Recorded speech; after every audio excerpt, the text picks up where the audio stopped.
What's up, guys, and welcome back to another work at home chat. Now, I know you guys see the title, so let's get straight into it. Now, training with your camera on.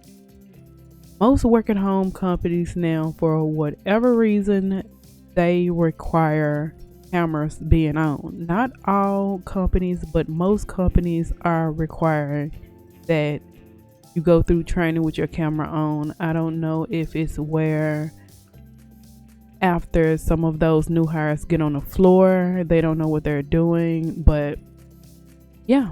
So I'm just going to give you guys some tips, and I'm going to put this down in the comment section below. I'm going to pin it for you guys just so you guys will be able to see, because a lot of people don't take this serious until that first day of work comes and you got your camera on and they tell you that, or you got your camera off and they tell you to turn it on, and then when you turn it on, you try to put the little background on. I was going through a training class where they told everyone that they had to turn their camera on, and just because some of the people's background looked at a mess, they tried to put a background filter on or the little blurred thing, and halfway through the first week everyone had to take that off.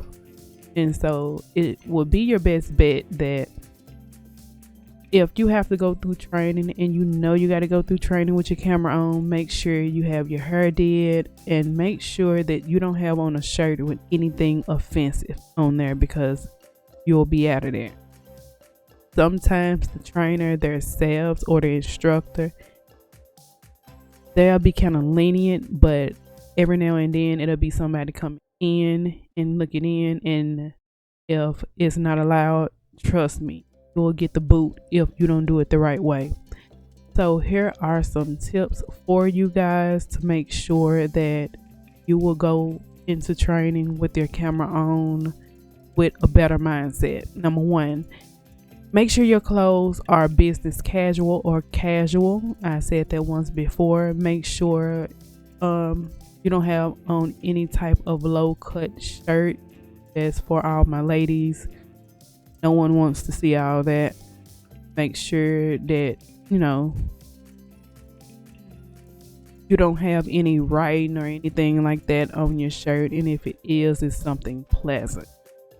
Number two, make sure that your background is clear from any extra clutter. I told you guys that before. Your background don't need to be a mess. It needs to be clean and clear. Number three, make sure that your back is against a wall, and make sure any other devices cannot be seen. Me, myself, if I'm going through training and I know that my camera has to be on, I'm going to put my back against a wall. If you can't put your back against the wall, it's best that you try to put up some type of background. A lot of people use black curtains or white curtains, like the blackout curtains, but just change the color. You can try to put those up. It's just you can't keep hitting it if it's something like a background, but you need something up behind you to stop everyone from seeing what's going on behind you.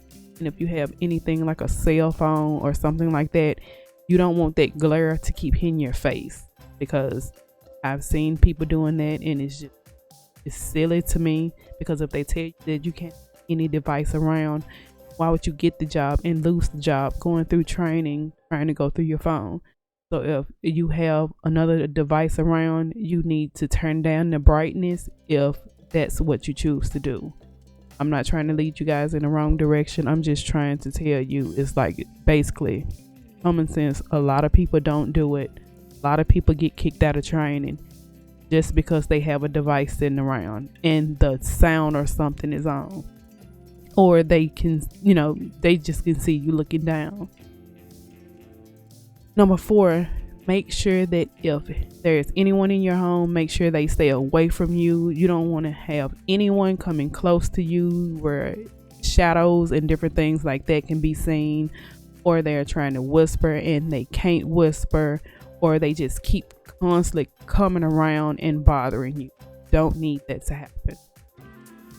Number five, the TV should not be turned all the way up.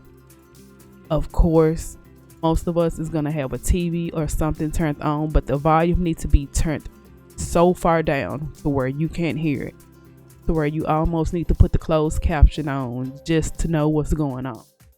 The TV should not be turned up, and it should not be really bright with you sitting in a pitch black room. That's a no-no, because they know that you're not paying attention. They're not paying you to watch TV. They're paying you to go through training. Number 6, make sure that your lighting is good and that you can be seen. And just like I said on the last one, make sure that you can be seen. Turn your light on, turn a lamp on. Make sure that there are not shadows. Number 7, make sure that no one comes around you trying to whisper. I put that one before. And make sure that you don't eat on camera. It is not professional. Now, I'll be leaving a link to all of these in the description box below and in the comments pinned below.